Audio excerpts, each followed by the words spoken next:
which rather than telling this big story, is telling the story from a smaller picture.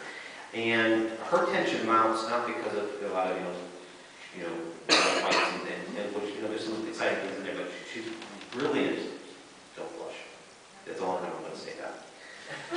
The way you're pacing it ebbs and flows. You talked about how some scenes, Jeff, about has to be slower and higher. I think what you do in that novel, again, for people, if you really want to know how to really take pacing, to have that ebb and flow, and build, read her novel. But I was wondering, again, we talked how do you build that? Was that a natural? Can you talk about your process when it comes to pacing?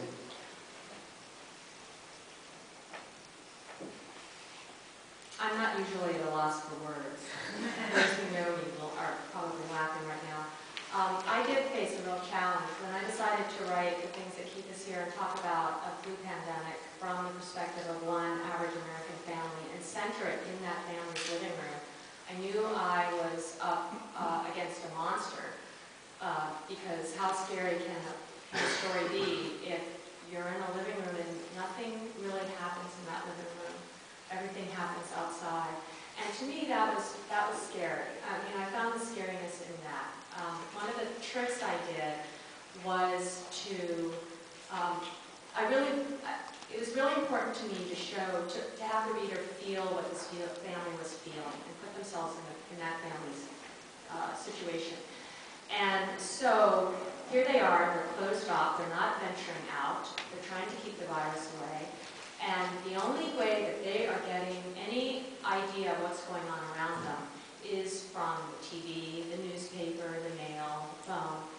And so in between chapters, I would throw up a news announcement, a radio interview, just a little bit so that you could see what this family was learning and dealing with without actually having them turn on the TV and tell you what they were seeing or open the newspaper. And then, as these utilities around them started to fail, the news reports started to disappear. And at one point, they're completely cut off. And it's been several weeks. They know nothing about what's going on outside them. They've seen their neighbors being carried off in hearses. And one of my characters, the husband Peter, has decided to do a community act and collect the garbage that's been collecting outside people's homes and take it to the dump. And on his way, and hopefully we're afraid because they've been enclosed and safe all this time, and now he's venturing out.